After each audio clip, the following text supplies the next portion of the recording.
दोनों की हाल ही में शादी हुई होती है। दोनों शिमला से हनीमून मनाकर घर की तरफ जा रहे होते हैं।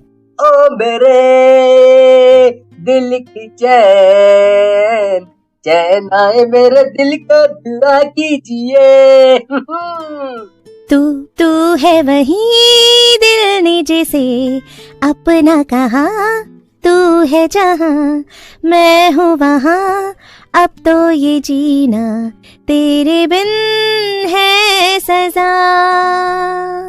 ओ मिल जाए इस तरह दो लहरें जिस तरह, फिर हो ना जुदा, हाँ ये वादा रहा। अब बस 2 घंटे का सफर है, उसके बाद हम अपने घर पहुंच जाएंगे। अरे माँ जी का वीडियो कॉल है। ओफो, ये माँ और प्रतीक भी ना हमारे रोमांस के बीच आ जाते हैं। चुप रहो, उन दोनों के सिवा है ही कौन हमारा। उन दोनों को हमारी चिंता हो रही होगी।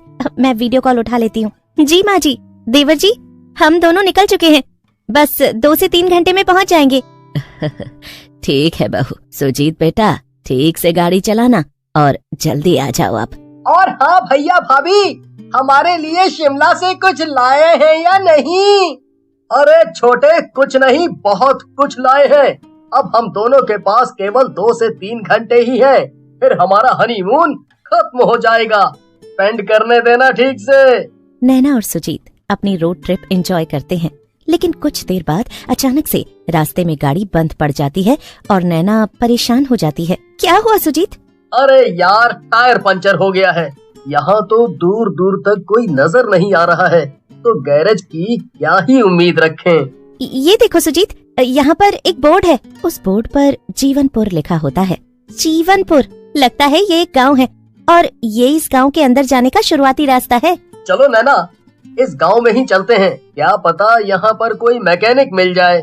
नैना और सुजीत दोनों उस गांव में कदम रखते हैं, तभी अचानक से तेज हवा चलने लगती है और हर तरफ काले बादल छा जाते हैं। हे भगवान, ये वातावरण अचानक से बदल कैसे गया? खैर, एक हवा ही तो है, कोई सुनामी थोड़ी ना आई है। हाँ ठीक है। फिर वो दोनों गांव में आगे चलते हैं, लेकिन वो गांव पूरी तरह खाली होता है। वहाँ कोई इंसान या जानवर नहीं होता। हर तरफ गहरा सन्नाटा था। अरे इस गांव में तो दूर दूर तक कोई भी नजर नहीं आ रहा है सुजीत। कुछ दरवाजे खुले हैं, कुछ बंद है। सामान तो है पर लोग नहीं। लगता है गांव में कहीं कोई बहुत बड़ा कार्यक्रम हो रहा है। मैं जानती हूँ, गांव में जब भी कुछ बहुत बड़ा होता है ना, तो सारे गांव वासी वहाँ पर चले जाते हैं। आज भी इस गांव के लोग वहीं गए होंगे शायद। हाँ नैना, शायद तुम सही कह रही हो। हमें आगे चलते रहना चाहिए। मुझे उम्मीद है कि हमें कोई न कोई जरूर मिल जाएगा। वो दोनों आगे चलते ही जाते हैं कि तभी वहाँ उन्हें गर्मा गर्म स्वादिष्ट पाव भाजी की खुशबू आती है। आहा, क्या बात है सुजीत, यहाँ पास में ही कोई बढ़िया सी पाव भाजी बना रहा है लगता है। यार, इस खुशबू से तो मेरे मुंह में पानी की बाढ़ आ गई। सुजीत, सब कुछ छोड़ो, सबसे पहले हम दोनों जाकर पाव भाजी खाते हैं। चलो, इस खुशबू को फॉलो करो। अरे पर ओफो नैना, तुम भी ना एक नंबर की भुक्कड़ हो। तुम्हें जो बोलना है बोलो, मैं तो पाव भाजी खाकर ही रहूंगी और मेरे साथ तुम्हें भी खानी होगी, समझ गए? वो दोनों उस खुशबू को फॉलो करते करते एक छोटे से ढाबे तक पहुंच जाते हैं। वो खुशबू उसी ढाबे में से आ रही होती है। वहाँ पर एक महिला पाव भाजी बना रही होती है। गुमनाम है कोई, बदनाम है कोई, किसको खबर कौन है वो, अनजान है कोई। बाप रे, इस औरत को कोई और गाना नहीं मिला था क्या जो ये इतना डरावना गाना गा रही है? उतने में पाव भाजी बनाने वाली चंद्रिका नैना और सुजीत को कहती है, देख क्या रहे हो, खाना है तो आ जाओ ना, 2 लोगों के लिए टेबल खाली है। जी ठीक है। नैना और सुजीत उस ढाबे में बैठकर मजे से पाव भाजी खाते हैं।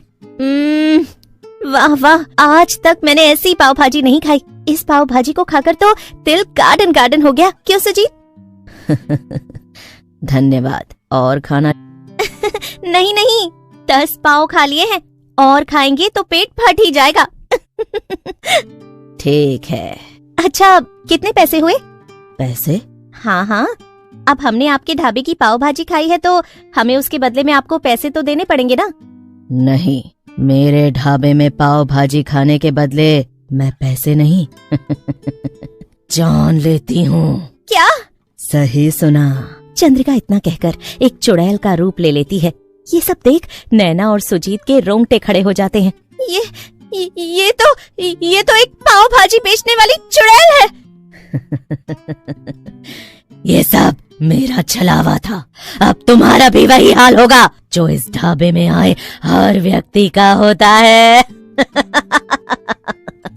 और हाँ, इस गांव के लोगों का भी तो वही हाल हुआ था। क्या? हाँ, मैंने ही इस गांव के लोगों को मारा है। और ये गांव इतना सुनसान इसलिए है क्योंकि सबने मेरे हाथ की पाव भाजी खाई थी, जिसके बाद वो सब मर गए। चुड़ैल चंद्रिका अपनी कहानी सुनाने लगती है। 5 साल पहले चंद्रिका जीवनपुर की सबसे प्रसिद्ध पाव भाजी वाली थी। सभी उसके ढाबे पर चटकारे लेते हुए पाव भाजी खाया करते थे। चंद्रिका का इस दुनिया में और कोई नहीं था। उसके ढाबे पर दिन रात ग्राहकों का आना जाना लगा रहता था। उसका सब अच्छा चलते देख उसकी पड़ोसन शीला को उससे जलन होने लगी और उसने उसकी पाव भाजी में मिलावट कर दी, जिसके बाद चंद्रिका की पाव भाजी खाकर सभी बीमार पड़ने लगे और सभी ने चंद्रिका को ही इस सब का दोषी ठहराया। ये सब इस चंद्रिका के कारण ही हुआ है। पूरा गांव बीमार हो चुका है। कुछ लोग जिंदगी और मौत से लड़ रहे हैं। तुम्हें कुछ शर्म है या नहीं? मेरा विश्वास कीजिए, मैंने कुछ नहीं किया है। मैं आज तक अपना काम पूरी ईमानदारी से ही करती आई हूँ, अपनी स्वर्गवासी माँ की सौ। बीमार हुए लोगों में से 2 से 3 लोगों की मौत भी हो गई, जिसके बाद सरपंच ने गुस्सा होकर अब चंद्रिका को जिंदा जलाने की सजा सुना दी और उसे पेड़ से बांधकर पूरे गांव के सामने जलाया गया, जिसके बाद मरकर वो एक चुड़ैल बन गई। और तब उसने शीला को अपने आप से कहते हुए सुन लिया। बड़ी हवा में उड़ रही थी ना वो चंद्रिका की बच्ची, अब हवा में ही गुम हो गई। सबको लगता है कि उसने ही पाव भाजी में मिलावट की थी, लेकिन असल में तो उस पाव भाजी में मैंने मिलावट की थी। तेरी इतनी जुर्रत, नालायक जल कुकड़ी कहीं की। तेरे कारण पूरे गांव ने मुझे गलत समझा और जिंदा जला दिया। अब मैं तुझे छोड़ूंगी नहीं। अब तेरे साथ साथ पूरा गांव मरेगा। चंद्रिका शीला को मार देती है और वो साथ साथ अब एक एक करके पूरे गांव के लोगों को भी मार देती है। ये है मेरी कहानी, इसलिए जो भी बाहर वाला इस गांव में भटक कर आता है वो मेरे हाथ की पाव भाजी खाकर मेरे हाथों मारा जाता है। उसके बाद अब चुड़ैल चंद्रिका नैना और सुजीत को भी मार देती है। अब उनके घर वाले ममता और प्रतीक काफी देर तक उनका इंतजार करते हैं, लेकिन उनका कोई पता नहीं लगता। हे भगवान, प्रतीक, मेरा तो जी बहुत घबरा रहा है। बहू और सुजीत दोनों 2 से 3 घंटे में आने वाले थे, लेकिन अब तो रात हो चुकी है। लोकेशन ट्रैक करने पर प्रतीक को पता चलता है कि नैना और सुजीत दोनों जीवनपुर में हैं। वो जीवनपुर के लिए निकलने से पहले उसके बारे में इंटरनेट पर सर्च करता है तो वहाँ उस पाव भाजी बेचने वाली चुड़ैल के बारे में पढ़ता है। ममता और प्रतीक बहुत रोते हैं। वो इस बारे में अपने जान पहचान के एक तांत्रिक बाबा से पूछते हैं। तब वो उन्हें एक तिलिस्मी आईना देते हैं। ये लीजिए ममता बहन, ये तिलिस्मी आईना है। इससे उस चुड़ैल का खात्मा हो सकता है और एक बार वो खत्म हो गई तो वो सभी लोग पुनर्जीवित हो जाएंगे।